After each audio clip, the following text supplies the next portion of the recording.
Olá a todos os participantes do evento. Gostaria de falar inicialmente meus agradecimentos à comissão organizadora da oitava Jornada Virtual em Pesquisa Científica pelo incrível evento e oportunidade de poder somar a este evento com este trabalho que segue.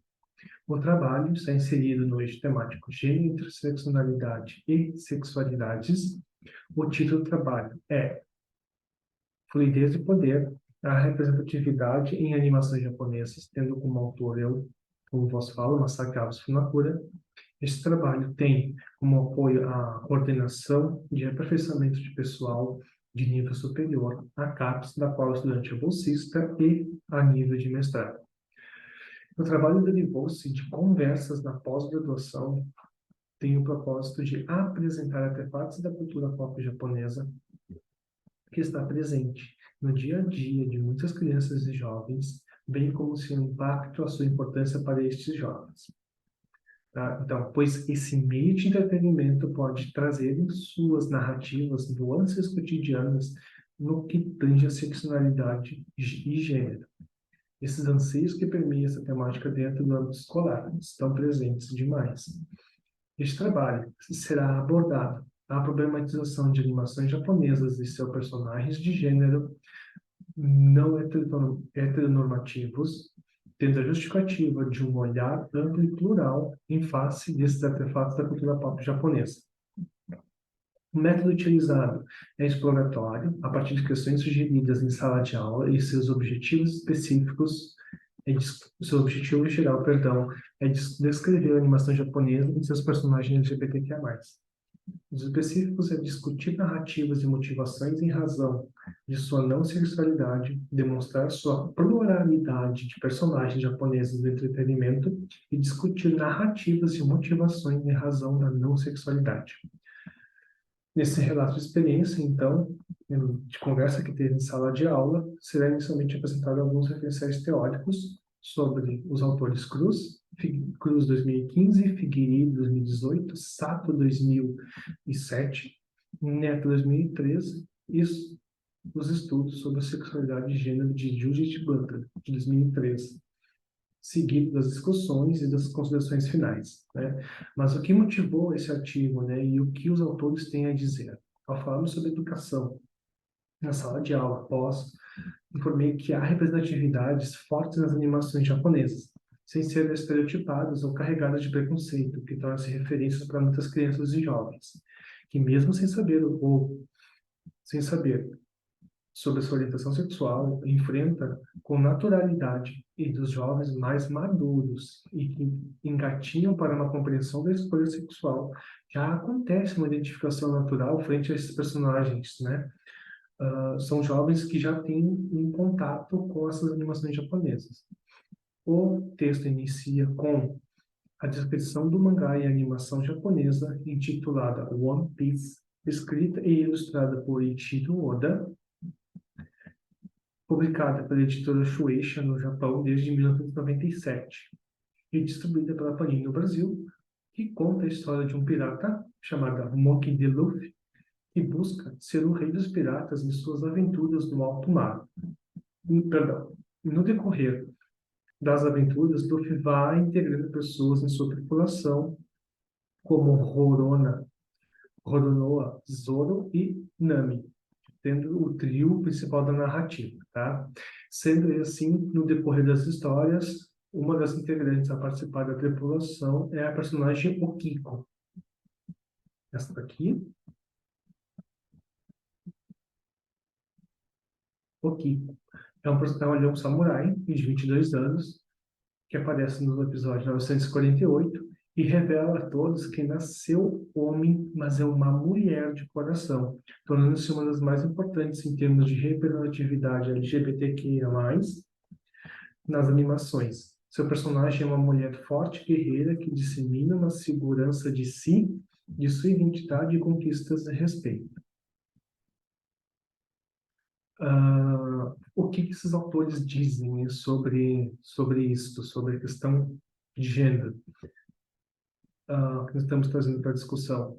A autora Cruz, 2015, quando a autora trata da questão sobre educação, ela infere que somos premiados por currículos formais e informais, que modificam diferenças em desigualdades, sendo visível em brincadeiras, posturas práticas educativas e dos docentes frente a situações de violência lesbofóbicas, homofóbicas, transfóbicas e machistas. No entanto, essa violência não ocorre apenas de forma velada no que se refere à escola. Estudos feministas e discussões sobre o gênero vêm construindo diferenças entre as pessoas. Diferentes metodologias foram especializando-se em sedimentar a educação, tais como a educação para meninas, para meninos, pobres, ricos, de humanas, de exatas. Além disso, a cultura escolar historicamente cooperou na segmentação do que é ser menino e o que é ser menina, dividindo educação em coragem, desprendimento, agilidade para meninos e para meninos, comportamento recatado, sensível e afetivo do lar. A autora nos diz, né, sobre a questão da cultura heteronormatividade. Isso nos leva a pensar historicamente. De um lado, temos o Ocidente, que as relações homoafetivas eram consideradas normais e o androgenismo também era retratado em obras literárias. Quais obras? Como o mito de andrógeno, né? Andrógeno na obra de Platão, O Banquete, o autor Figueiredo, 2018, vai nos trazer. E no Oriente, período de 794 d.C. a 1185, considerado período de reino do Japão, o padrão de beleza tradicional era um só, fazendo com que um homem tido por belo não seja tão diferente de uma mulher, algo que a autora Sato nos traz. Ou seja, em outras palavras, a androginia era um modelo de beleza da época e tanto homens como mulheres se maquiavam. Butler já vai nos trazer e nos salienta que nem toda paródia é desrespeitosa, o que pode ser conjugada muitas vezes com uma personagens da cultura pop japonesa. Ou seja, ela veste, né, o personagem veste essa performatividade. Uma vez que suas características e motivações pessoais transcendem a questão biológica, sexo feminino e masculino, tais motivações podem ser a esperança, ser o seu melhor, a amizade e a aceitação do diferente, emoções e objetivos que vão além da construção de gênero binário criada para a sociedade contemporânea. Aqui são alguns exemplos de personagens andrógenos e de gênero fluido e intersexuais. Passar rapidão para nós podermos dar continuidade.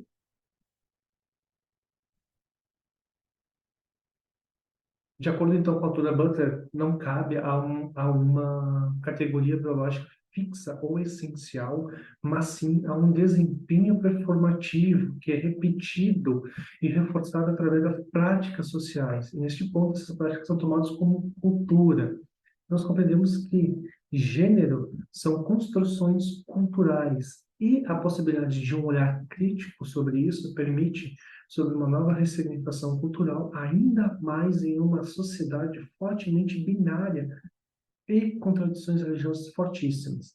Então, que resultado nós podemos tirar de tudo isso? Então, nós compreende-se, então, que a animação One Piece não foi criada para educar o sujeito sobre gênero ou por demanda desta. O autor absorveu em sua narrativa uma personagem de características fortes e marcantes, somando não apenas na tripulação de Luffy, mas também para a representação de mais personagens com que o seu público se identificasse, uma vez que a animação é reconhecida mundialmente. Então, nesse contexto, cada leitor busca numa narrativa, seja lá qual for, nós de preferência, né, o que atenda os seus interesses pessoais, corroborando a um discurso filosófico que, qualquer que seja o contexto social em que essa pessoa permanece, de algum modo, está extremamente relacionada à estrutura definidora da condição de pessoa. Ou seja, é onde ela está inserida que vai determinar suas referências. Então, nesse caso, se a televisão é um meio de comunicação democrática, salientamos a importância do impacto que essa globalização tem sobre a identidade, é que o tempo e o espaço são também as coordenadas básicas de todos os sistemas de representação. ou seja, cultura, vai dar acesso à cultura, seja ela qual for. É nesse paralelo de ideias que encontramos mídias como produções cinematográficas, séries e desenhos de modo de se comportarem em representações, principalmente as crianças e jovens. No Brasil, nós temos muito forte, né, por ser majoritariamente uma religião judaico-cristã, há um grande preconceito e condenação frente às questões de orientação sexual, inferindo uma normatividade binária, homem e mulher, algo não visto nas culturas atingidas pelo budismo e shintoísmo. Tem, mas é muito pouco, e é algo recente. Romper essa normatividade binária, homem, mulher, masculino e feminino, enraizado culturalmente, é um desafio a ser feito. Ações e desconstruções devem ser realizadas, garantindo que os direitos das minorias silenciadas ou até mesmo apagadas sejam mantidas e respeitadas. A autora Cruz salienta que o papel do educador em tempos de contemporâneos tem missão de lutar contra essas formas de poder onde ela está inserida. Então, salienta que é graças a essas valiosas estudos, salienta que é graças aos valiosos estudos feministas sobre a pluralidade de identidade de gênero e de expressão da sexualidade que se se tornam ferramentas importantes na discussão e reflexão que envolvam a subjetivação feminina e masculina frente à sociedade e o âmbito escolar, rompendo essa normatividade feminina, masculino e feminino. E soma-se também os estudos e o movimento LGBTQIA+, que tem muito a contribuir para esses estudos, pois a realidade no Brasil é de violência contra pessoas e com essas pessoas, né, neste último governo, as narrativas de ódio e violência, elas ganharam muita força. Mesmo que essas animações não tenham sido criadas para fins de combater o preconceito, vem crescendo neste universo da cultura pop oriental e ocidental, criações midiáticas voltadas para o público LGBTQIA+, e torna-se importante tal representação em sua plenitude, seja por orientação sexual quanto étnica, pois é através das referências que o entretenimento traz em seu conteúdo que crianças e jovens formam suas identidades, depois do meio familiar e social que convivem. Então, encontramos muitas vezes em literatura, livros e quadrinhos, cinema, novelas, essa cultura pop toda, um conforto, um alento em mídias, mas se nós observarmos melhor, há diversas informações que querem nos transmitir, seja as mais clássicas, felicidade, tristeza, medo e confiança, existem mensagens sobre diversas demandas sociais das quais as crianças e jovens saem de casa e trazem, né, para a sala de aula. Então, para finalizando já, a produção em si de mangá e animes é um universo de possibilidades que permite que seus autores possam criar personagens diversos em diversas temáticas, ambientações e gêneros, mesmo que essa produção não seja voltada exclusivamente para o público LGBTQIA+, é natural ver personagens andrógenos ou não binários em mangás e animes há muito tempo. Isso vai gerando uma força que vai agregando valores na normalização de uma representatividade, inspirando e fortalecendo aqueles que se identificam com o personagem. Como qualquer pessoa, esses personagens são complexos, são humanos e fortes em suas realidades, gerando uma relação de identificação com o espectador. Muito obrigado. Bom evento a todos.